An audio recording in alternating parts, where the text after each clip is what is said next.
So good afternoon, everyone. Thank you for joining this session of Civil Consciousness Club organized by Ukreate Hub and Ukrainian Youth Group in Lithuania. Before we continue, before I present our honorable guests tonight, I would like to go through some housekeeping rules and briefly present to you who Ukreate Hub is, what Ukreate Hub is, and who are other organizers contributing to this event. So first of all, we will have a conversation which will be led by Maximus with Professor Serhii Plokhy. And while they are talking, we kindly ask you to keep your microphones off. And if you have any questions, please type them in the chat box. Since we are many, you can also like the questions that you like the most, put a heart, put other emoji, and Maximus, who will be moderating this, will choose the question and ask it to Professor Serhii.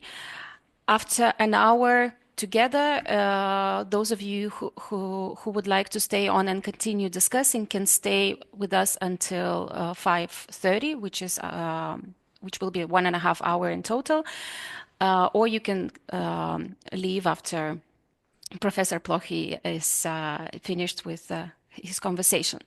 So I'm really happy to kickstart this. And first of all, this is organized by Ukreate Hub. Ukreate Hub is an initiative by Open Lithuania Foundation, which is dedicated to Ukrainians in Lithuania. And our main mission is to support active Ukrainians who want to contribute for the future of Ukraine. Doesn't matter where they are, whether they are in Lithuania or whether they return to Ukraine. We believe in the potential of each Ukrainian, and we don't want to see them merely as refugees, but we want to see the enormous human capital that each Ukrainian bring, and that it can be beneficial for the future of Ukraine, for the future of Lithuania in our case, and also for the future of the whole European Union. This event is part of a series of our Civil Consciousness Club, which is organized in collaboration with Ukrainian Youth Group in Lithuania. It's an initiative that has at its base an aim to foster dialogue on cultural issues through literature. So approximately once a month, we discuss different books by Ukrainian or other authors, and usually we gather in person, but this time is a special occasion. We are gathering online because Professor Plokhy is joining us from Greater Boston, Massachusetts. This event would not have been possible without the help of Davis Center for Russian and Eurasian Studies at Harvard University. So I want to extend my gratitude to Laura, who works at the center and who facilitated connection with Professor Serhii. And I'm very pleased to welcome Professor Serhii Plokhy today. It's an absolute honor for us to have you with us and discuss one of your books, Gates of Europe. I personally listened to the audio of the book several months after the full-scale invasion, and it has helped me to decolonize what we have been learning in school about Russian history and history of Ukraine. So Professor Serhii Plokhy is the Mikhailo Hrushevsky Professor of Ukrainian History at Harvard University, where he also serves since 2013, I believe, as director of the Harvard Ukrainian Research Institute. Professor Plokhy is the author of numerous books, including The Last Empire, which received the Lionel Gelber Prize for the Best Book on International Relations, and his book Chernobyl, which was awarded the Bailey Gifford Prize for Nonfiction. Today, we are mostly discussing his book, The Gates of Europe, A History of Ukraine. And as I said, Professor is joining us from Boston. Thank you so much for finding the time in your busy schedule. And Maximus Milta, who is based in Kiev and is joining us from there, will be moderating this discussion. Maximus is currently Ukraine country director of the Reckoning Project, This project aims to combat Kremlin's impunity by collecting and spotlighting testimonies of the Russian war crimes in Ukraine. Maximas also has experience in the academic world. He has been teaching college courses on Eastern Europe and Ukraine, and he has also been an assistant to Professor Timothy Schneider. Welcome, Maxime. So please, from this moment on, take over this conversation, and I wish everybody enjoyable time discussing, asking controversial, hard questions, and I'm really looking forward to this. Thank you. Thank you, Eugenia. Ačiū. Доброго дня. Labadiena. Good morning, Professor. It's great to be back with you, having a conversation again on Ukrainian-Lithuanian historical ties, the historical ties that are not just a bilateral, some sort of phenomenon, but perhaps is an arc that helps us to understand the part of the world that we come from, the part of the world between the Baltic and the Black Sea, and beyond. So I'm really thrilled to do that. A disclaimer for the rest of the audience: we had a similar experience with Professor Plokhy just a year and a half ago in person in Washington, D.C. So we'll see how this conversation differs today. So welcome, Professor. Thank you, Maximus. Thank you to the organizers of this meeting. I want to thank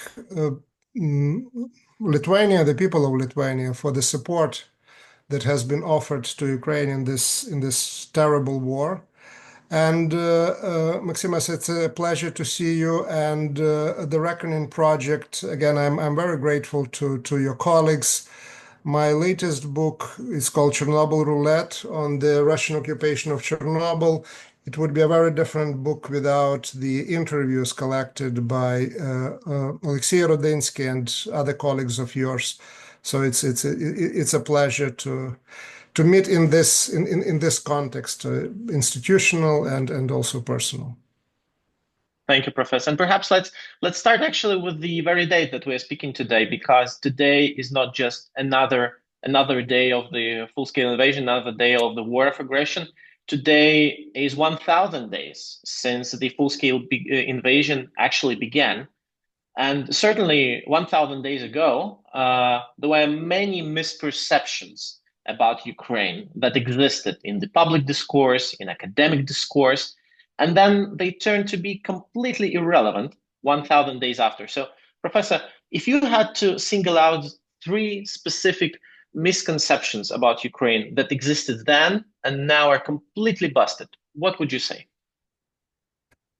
Well, first of all, the 1,000 days of this war, it's an invitation to reflect on the war as a whole. But the most immediate thing that comes to mind is that this is 997 days of more of Ukrainian resistance than it was assumed by the good part of the world politicum.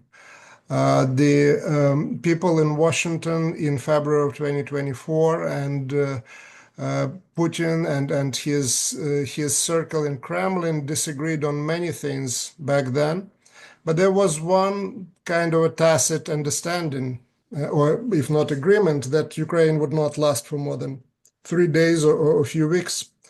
And that was the Russian attack on Ukraine for many was not as much of a surprise as was the Ukrainian resistance. So that is the biggest the biggest surprise, and certainly that points also to misperception and misconception. Another thing that exists today, it's not unfortunately busted at all. It's the belief that you can exchange land for peace. And the Ukrainian experience shows that after 2014, Ukraine lost a part of the territories. Ukraine was not preparing militarily to retake those territories, but that didn't satisfy Russia, and on contrary, that served as an encouragement for a new war. So when people today in Washington are saying that this is the time to exchange land for peace, they ignore a very recent history. And if one look at the map of Russia, this is not the country that lacks land. One thing that Russia has a lot is land. So the idea that you can exchange anything for land is ridiculous, and it's, again, unfortunately, this is not one of the misperceptions that has been busted. Another big thing that is not anymore part of the Russian propaganda narrative and narrative of some circles in the West is that Ukraine was anti-Semitic, nationalist, fascist or semi-fascist country that had to be either destroyed or discarded or wasn't worth of helping or supporting. That was not just part of Putin's narrative. I remember for years before the start of the war going to the international Slavic conventions and other, and the most popular topic on Ukraine was either Nazi collaborators during World War II or neo-Nazi regime in Ukraine. And what we have today is basically Ukraine fighting back as a political nation with representatives of different nationalities, religions, and fights in two languages. So that narrative was so much discredited by the reality on the ground that, at least for now, it has been removed as a legitimate narrative. I don't know for how long. It keeps returning again and again with the help of Russia, but for now that narrative is clearly defeated. So those are three maybe things that come to mind. Right.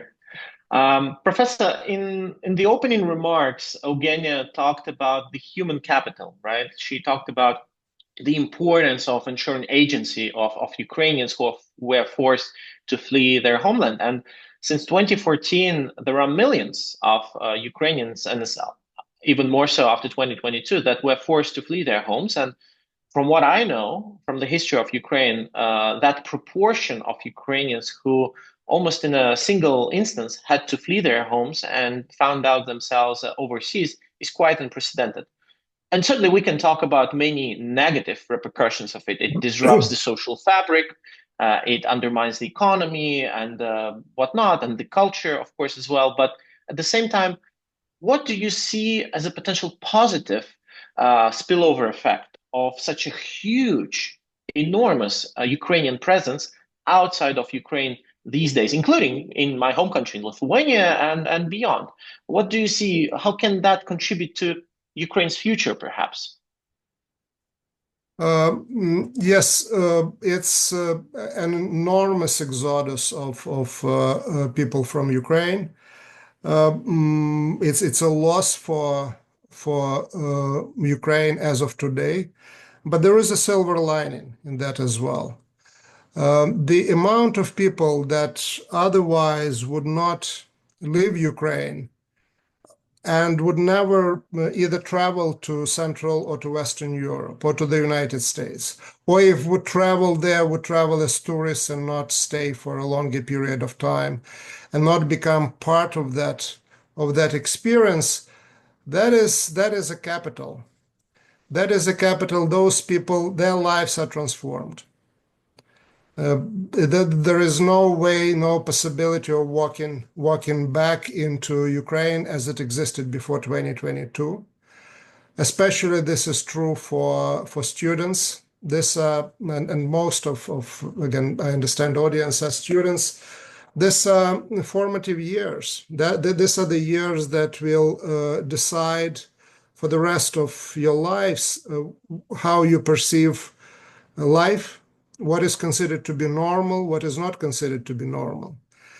And this is integration into European Union, among other places, that is happening before formal acceptance of Ukraine into the European Union. Millions of its citizens are already living in that reality.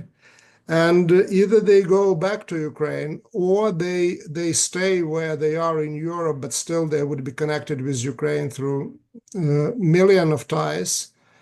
I know that from my experience. I'm in the United States now and in Canada for more than 30 years. And people whom I know are linked and connected to Ukraine in many ways. This is a transformative experience for Ukraine on the par with the transformation that the war at home, the war in Ukraine is producing, because it creates a new society. But it creates also a new society because of this forced immigration. So I agree with you that there are major negative impacts of that migration, but there are also some positive impacts or consequences as well that give hope for future European Ukraine. Certainly. So I can even attest from my personal experience. I've been to Ukraine many times before full-scale invasion and now, and certainly, despite all the tragedy and suffer and pain that is experienced on a daily basis, there are also many very, very positive changes that I see on daily life, even today as I'm in Kiev. I want to remind our audience that there is a chat box, and if you'd like to ask Professor a question, or maybe you have a comment, you'd like to agree or disagree, support anything, please use the chat box, and then we'll certainly try to make the most use of it as the conversation goes. So, Professor, it's a book club, after all, that we are invited to attend with you. So let's discuss books, or a very special book. In fact, if I were to be asked, I know that I'm a fan of your very, very specific book, the book The Gates of Europe, for many reasons. We had to study it meticulously when working for Professor Snyder on the Ukraine history class. But also, you certainly published it quite a while ago. It was back in 2015 now, so 9 years ago. If you were to write that book today, what would you write differently? One thing that is already happening with that book is that I produce updates. So the latest update was produced before the start of the all-out aggression. So I'm adding material because Ukraine lives through truly historic times. Any book, even if there are 10 volumes, still there is a selection process. What is historic, what is not? What contributes to the change or transformation, and what doesn't? And this war is a major factor. So probably one way or another, I would have also to extend that history into the current war because of the potential, but also the reality of transformation of the Ukrainian society. Other than that, I don't think I would introduce much changes, except of, again, there can be potential mistakes or not inclusion of a particular material. So some fixes. That's always happens. So the book, in my opinion, aged quite well. As you are saying, it was published in 2015, went through a number of editions, and if there is a general positive acceptance, right, that's also less pressure on me to rethink my own approach. So if it would be more negative, probably I would be thinking about that, and I'm not thinking about dramatically changing approach or doing something apart from adding new material. Maybe tomorrow, maybe next year, my perspective on that will change, but I think that at this point, the general frame that I use in the book, it stands. I'm in particular, what I'm proud about with this book, or happy about, is that it became popular in Ukraine as well as outside of Ukraine. And this is for me a big factor, because that means that Ukraine and the world, at least to some degree, are on the same page, understanding Ukrainian history and its place in the world. There was I participated back in the 1990s and 94. There was a debate on the pages of Slavic Review arranged around the essay by Mark von Hagen, a prominent historian, including historian of Ukraine. Does Ukraine have a history? And his argument there was that it's not whether Ukrainians write history or not, whether their history is actually accepted. Their narrative is accepted by outsiders. And at that time, there was a question mark. And I think that this book is just one of a number of publications where the Ukrainian narrative is accepted by others, and narrative accepted by others is accepted by Ukrainians. So that I see the biggest achievement of the book. So I'll keep it that way, not to spoil the fact, not to spoil the impact, but again, things can change. And perhaps, therefore, it made sense to write a book by a Ukrainian about Ukraine, but in English first, not in Ukrainian. Do I understand correctly? That was perhaps one of the reasons to reach out to a wider audience in the first place, and then to follow it up with Ukrainians, correct? The issue of language is very important. But not the language and the narrow understanding. It doesn't matter whether a good book is created by a Ukrainian or not Ukrainian, whether it's created in Ukrainian, Lithuanian, or English. It matters if it reflects the knowledge, the perspective, the sensibilities of Ukraine. Language of a different kind matters a lot. This is the language of the academia. This is the language of the public discourse that can be understood outside of Ukraine. So writing in that language and presenting Ukrainian perspective, that is the most important.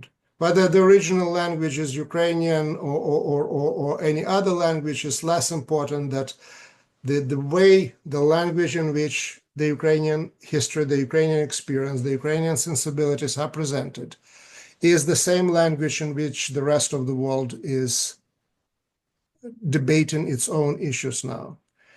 It doesn't mean that that language in which the world is debating is better than the language that is in which Ukraine is debating.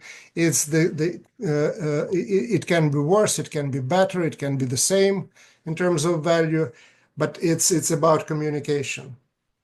And Right. if you wrote a book in English, but you are not talking on the same level as the rest of the world, you can improve your language endlessly, and the dialogue will not happen.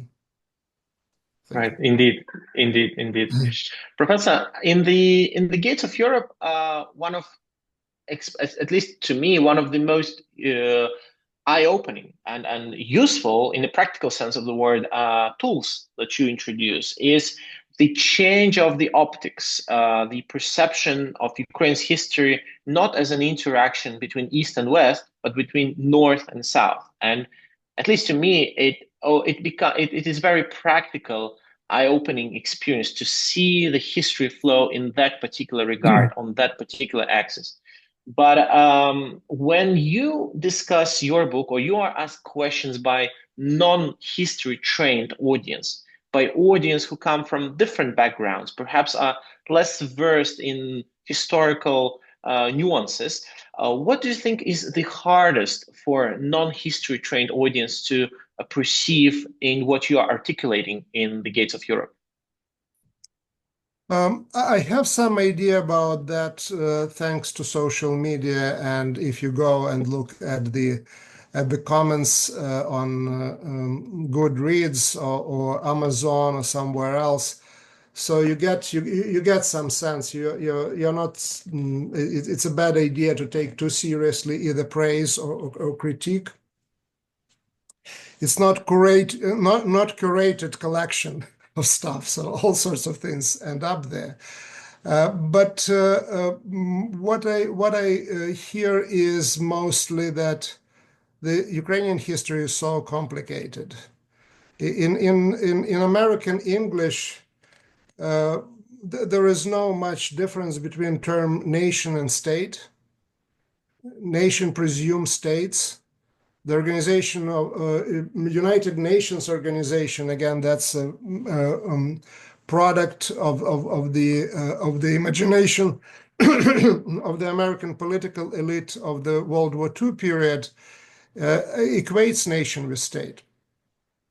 Ukrainian history is all about the differences between nation and state, which is problematic for any American. It's easier for Europeans to understand, but even for Europeans, there are too many states and too many empires in the Ukrainian history.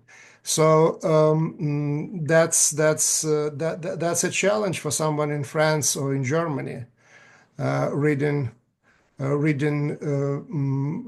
book or history of Ukraine in general.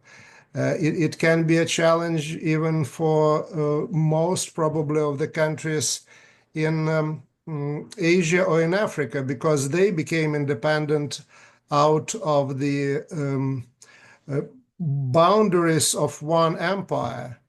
India today is product of the British imperial rule. There are myriads of principalities in different states and religions and languages and so on and so forth. So the empire came and shaped the place that is now proud to call itself India, and it's just one of many examples. When in Ukraine you have the Ottomans, you have the Austrians, you have the Poles, you have the Romanians, you have the Lithuanians. It's mind-blogging. It's about a triumph of a modern nation building over the borders created by different states and empires. That's an attractive thing for experts in the field, like you and me and others. And I mentioned Mark von Hagen's essay from '94. He was saying, okay, Ukraine can be a laboratory of history. That's a plus for academics. It can be very confusing for average reader. Indeed. Professor, you just mentioned boundaries, so let's talk. Sorry, electricity outages in Kiev, as you see, sometimes are a little bit unpredicted. But let's talk about boundaries. Or borders, in other words. There is this moment in the book where you are writing about the Lublin Union, and you remember in our previous conversation, our opinions about the union has somewhat split a little bit. But what I want to ask you about this time is you're saying that essentially the northern border of Ukraine that emerges after 1569, once it was designed at the time, was somewhat arbitrary. You couldn't really tell any notable differences between those, although historical principalities, but historical lands existing both sides of that current border of Ukraine from the north. So, and nevertheless, despite this arbitrary character of the borders that divided Ruthenian-speaking Eastern Slavs back in middle 16th century, that border prevailed for the next 5 centuries, and it basically stands, in one piece at the moment. So, what does that particular historical incident tell us about the borders? Are borders sort of predetermined by something, or in fact, many of the borders we have today are arbitrary, and it's a consensus that makes them somewhat permanent to exist and remain untouched? We think today about the borders very much keeping in mind the World War II and what happened there. The nationalism, one definition of nationalism, that this is a principle according to which the ethnic and cultural borders should coincide with the political borders. Then you get a situation in which in Europe, it's impossible to draw a border that would make a sense if you follow language or culture. Then if you ignore that and create borders like empires created in Africa, you get all sorts of irredentist movements. And the idea is being born in World War I and perfected in World War II.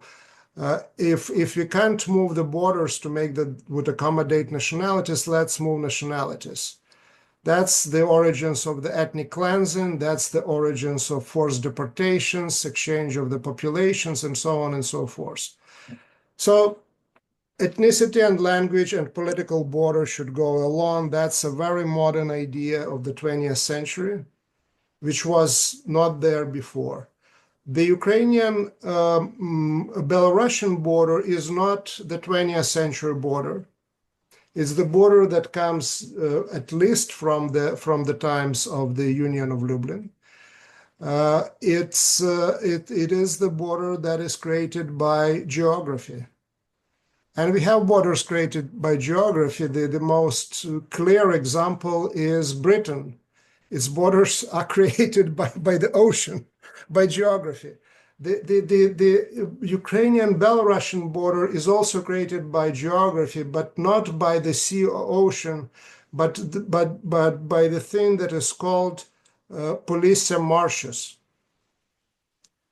The seas also can work as a way to establish and help communication between the regions. Marshes, you can't get around them. That's a big geographic division in Europe, with whatever south of the marshes would be oriented one way or another toward the steppe and to the Black Sea. Whatever is north of the marshes would be oriented toward the Baltic Sea. That's a big Baltic-Black Sea divide.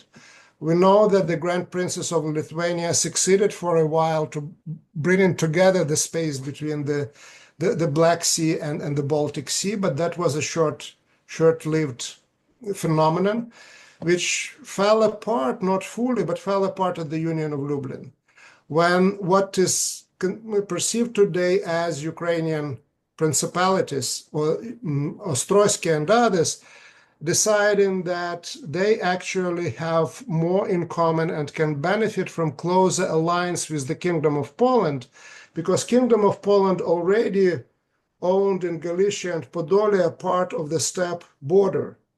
And that was also, the steppe border was the biggest challenge for Kiev Principality, Volhynian Principality. So you see the creation of the alliance of the regions for which the steppe border is the major challenge. And Belarus and Lithuania end up in other part of Polish-Lithuanian Commonwealths because just geographically their orientation is different. Their challenges or the opportunities that they have, they're different. So today you can go into the Ukrainian-Belarusian borderlands, and I'm not a linguist or folklorist, but my understanding is that it's impossible to find a clear dividing line between Ukrainian and Belarusian dialects. They're transitional dialects.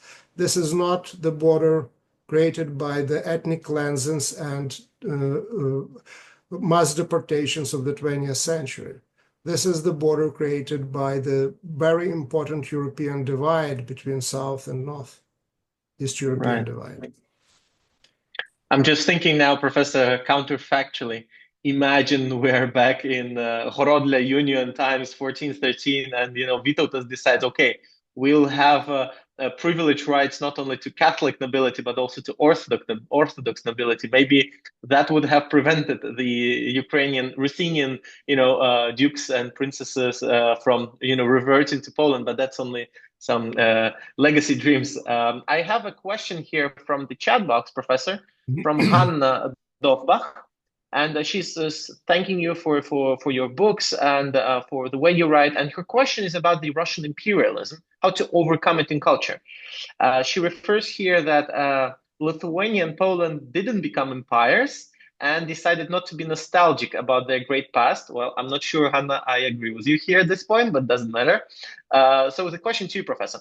Hanna asks, do you think it is possible to happen with Russia? Can Russia overcome its imperial nostalgic sort of feeling, perhaps sometime? Or she asks, is it just a core of essence, foundation of Russia? It is in many ways a core and essence. And the explanation is pretty simple. If your identity is being formed at the core of the empire, if you, as a society, didn't live, or at least in the relatively recent memory, in any other state but the empire, and you were at the center of the empire, that's the thinking that you have. That's perceived to be a norm. And any encroachment on that is considered to be unfair. Now, how long that can last? Russia is not the only empire. Russia's not the only imperial nation. And we know how that nostalgia stays. We look at Britain, we look at France, we look at Ottoman Empire, and then emerging Turkey after that. So there are examples even closer to us than Polish-Lithuanian Commonwealth or the Grand Duchy of Lithuania. But the only medicine, the only treatment of that nostalgia is defeat in a war. And the more defeats are there, the more effective the medicine is. So eventually the countries adjust to new borders, to new thinking about themselves. And Russia is basically on that way, and this war is certainly a contributing factor to that. I will give you one example. Judging by the Russia's military plans and thinking before the start of all-out aggression and all-out war, they were trying to convince Poland and Hungary, sorry, to take parts of Ukraine, Western Ukraine. They were not interested in Western Ukraine. Stalin was interested, and the Tsar Nicholas I was interested. It considered to be Lviv and Galicia to be part of Russia. Stalin brought it into the Soviet Union as part of Ukraine. And Putin suddenly is interested in Kiev and is interested in southern Ukraine, but tries to push Galicia and Transcarpathia to divide Ukraine in that way. You all saw this maps, allegedly a joke, but in reality an attempt to introduce this new vision. Well, there is just one explanation of why this is happening. This is because the war in Western Ukraine was going for 10 years after the end of World War II.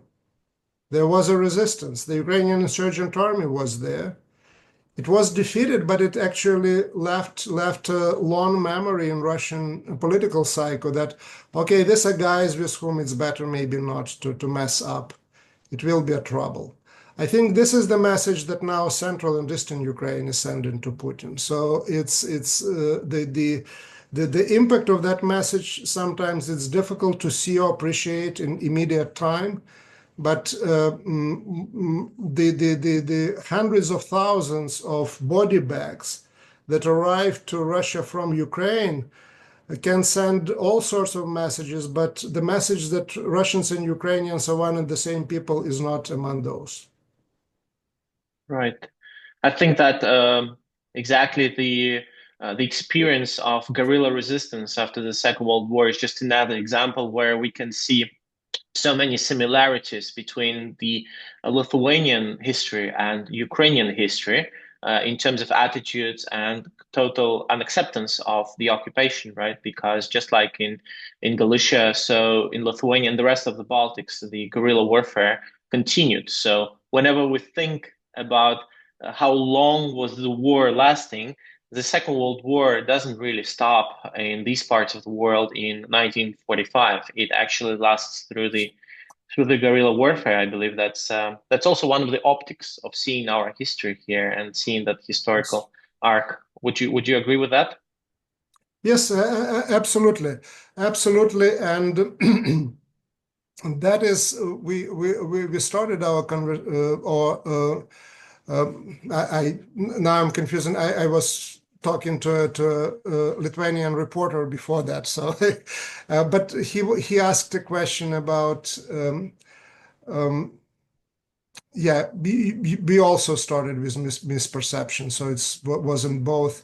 And this is one of things where anyone looking either from Berlin or from Paris or from Washington would not understand that 1945 was not the end of warfare, was not the end of violence, and that's where really Ukrainians, Lithuanians, Poles, despite the fact that again there are very different interpretations of, especially on the Polish-Ukrainian in Polish-Ukrainian relations, what that warfare was about. But they know that there was warfare. They know that 1945, May 1945, was not the end of the story.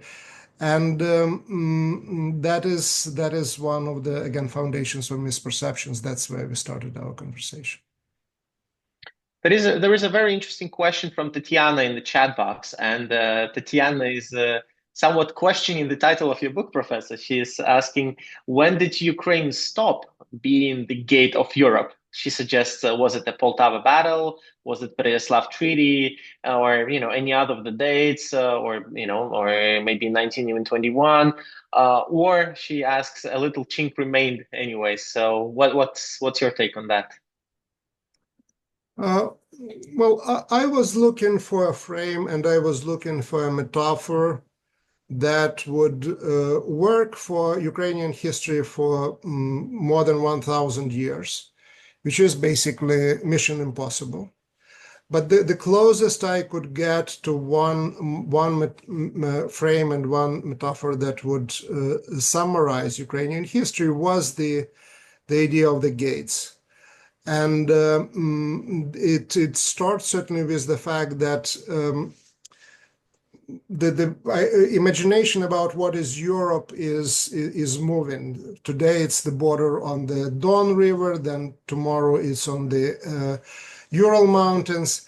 But the basics of geography are that Ukraine is at the edge, at the end of the Eurasian steppes. The ecological sphere, which would become also the foundation of major Eurasian empires, it starts at the Carpathians, it goes all the way to the Pacific.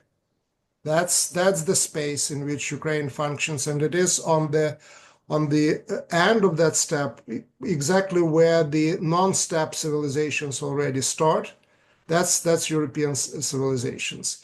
Then moving into the early modern period, of course, Ukraine going through the experience of Grand Duchy of Lithuania, the Kingdom of Poland, Polish-Lithuanian Commonwealth, was, together with Belarus, the Orthodox society that also went through the westernization and became a deliverer and promoter of the Western ideas to the Russian Empire. At some point, up to 60-70% of all medical doctors in the Russian Empire were Ukrainians or coming from Kyiv-Mohyla Academy, because they studied Latin there. They were sent to Europe then to get that education. The metaphor of the gates is also that the gates, it's not exactly your boulevard. They can be closed, they can be open. And what is happening today, it's basically those gates are being closed. Ukraine becomes that boulevard that defends the rest of Europe. And people in Eastern Europe understand that really well. People further deeper in Europe don't understand it all, or don't understand it on that level. But so it's the gates can be opened and can be closed. So what is today, the gates are closed, and my understanding that they will be closed for quite a while. So the metaphor still works. It's just the way it works in a number of ways. It works now in the way as closed gates.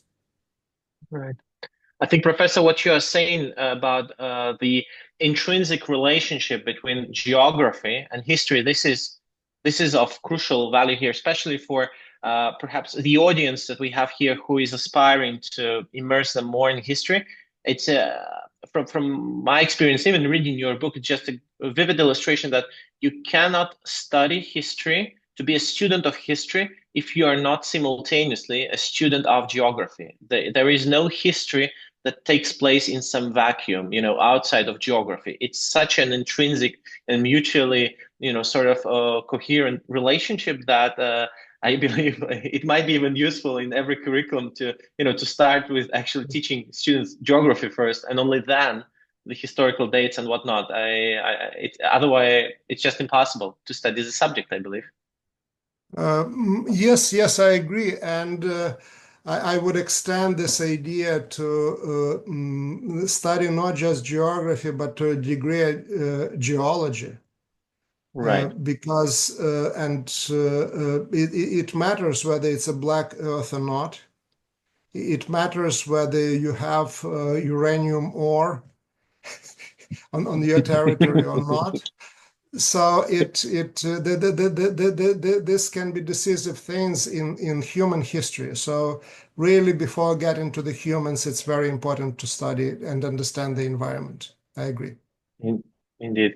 Professor, now I have a personal question to you, and that question was brewing inside of me for a while. In fact, this week, it's my first anniversary of living and working in Ukraine.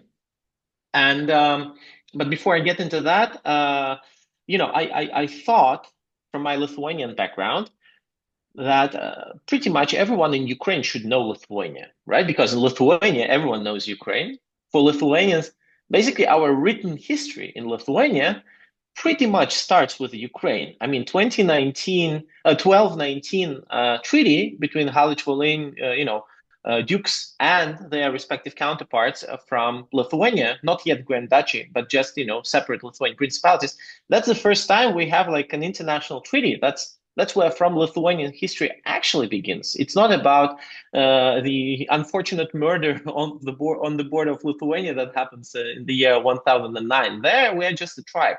1219, Lithuania, are now recognized by a counterpart, essentially by Ukraine. So Ukraine sort of empowers our statehoodness. Now, fast forward, year 2024, I live here in Kyiv.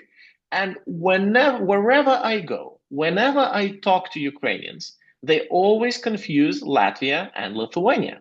I just can't make my mind out of that. I simply don't understand. I mean, I love Latvia. We have really good relations with Latvia and Lithuania. But from what I know, there is very, very little historical link that Latvia and Ukraine has compared with the link and presence and just the nature of horizontal context that have been existing for centuries between elites and not only them in regards to Lithuania and Ukraine. So, Professor, the question goes to you because you are Ukrainian in this conversation. Why do Ukrainians mix up Lithuania and Latvia? Yes, I basically. I am surprised by that, and that's just one more indication that we all live in our own bubbles. Because in my bubble, and I'm a historian, and then when it comes to talking to politicians, there is no confusion. People know what it is. This confusion reminded me about the 16th and 17th century ethnology and the mythology about where the Cossacks are coming from.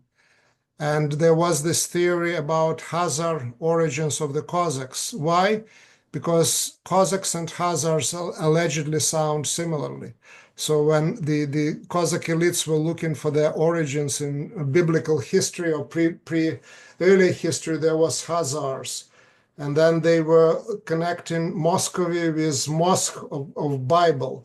So it's a similarity of sounding, but that's basically tells you about really lack of sophistication on the part of 16th and 17th century historians and ethnologists, and lack of sophistication on the part of, it looks like, good part of the Ukrainian society.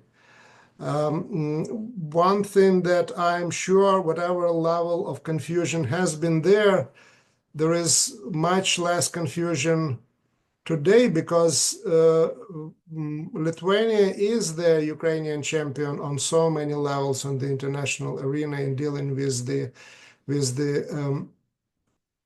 European and Western organizations and societies in terms of providing support and assistance. So I just hope that there are shifts and changes. Again, I'm surprised. I will have to go out of my bubble more often. And now that I know that there is a challenge, I will also try to address that in the way that would not offend people. But thank you for pointing to the problem. Well, maybe, as we all are, we're engaging with different bubbles, but sometimes when I get out of the side of the bubble, that happens. And Hanna in the chat box, she actually suggests a potential explanation to that. She says maybe it's driven by the fact that throughout the Soviet indoctrination of teaching Ukrainian history, the prior historical links between Lithuania and Ukraine were undermined, right? Certainly, when you are, when you are teaching the history of Ukraine in the Soviet era, I was luckily born right after Lithuania declared independence, but nevertheless, I assume that the Grand Duchy of Lithuania was not the most salient topic of conversation in Soviet textbooks. Am I correct, Professor? Well, the Soviet textbooks were, of course, extremely Russocentric, and only some space was allowed for the Soviet interpretation of the Ukrainian history. So the world was viewed as Russian Empire and the Soviet Union, and then there is a place for Ukraine, and everything else is blurred, right? If you're not Russia, you're not there. So Armenians got lucky, or somebody, because there was the first state allegedly on the territory of the Soviet Union. So it was mentioned, the Urartu.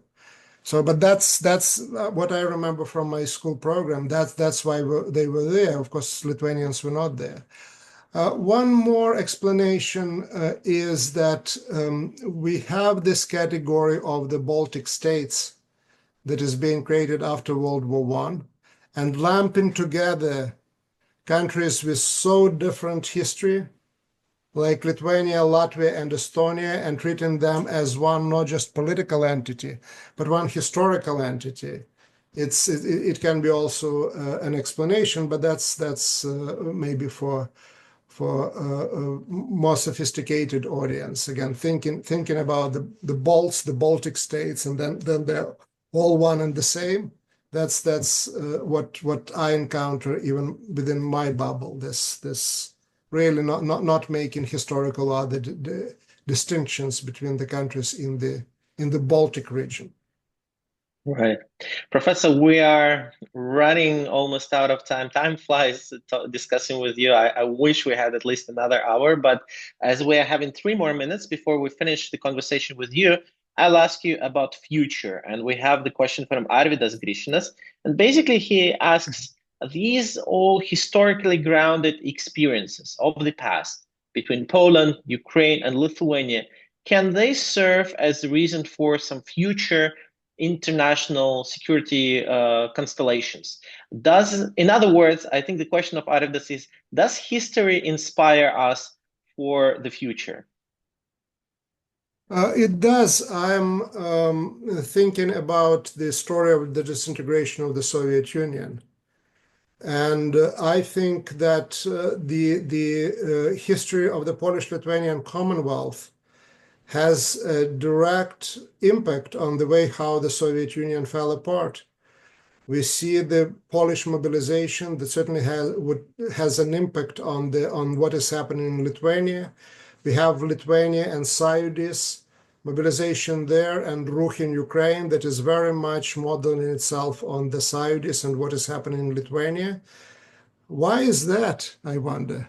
Why there is so much influence and interconnection between Poland, Lithuania, and Ukraine?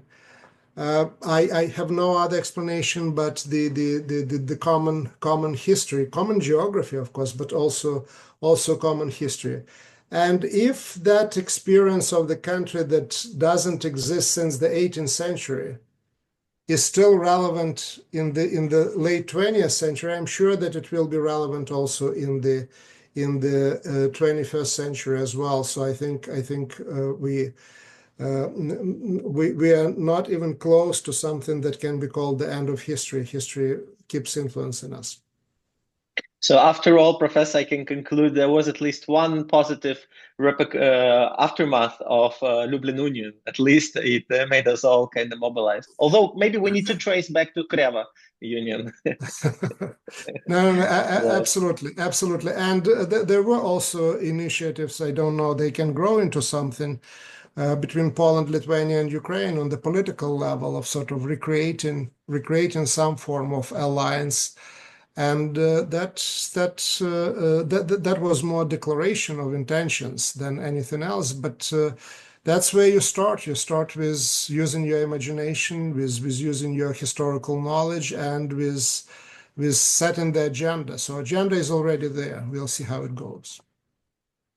Professor, thank you so much for not only stimulating our imagination, but also just demonstrating by your personal example how important is it to be meticulous, how important is it to be articulate.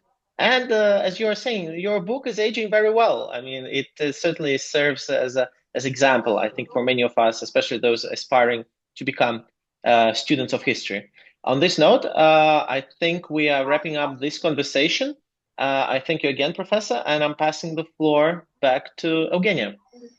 Thank you. Thank you. It was a pleasure. Дякую, професор. Thank you so much.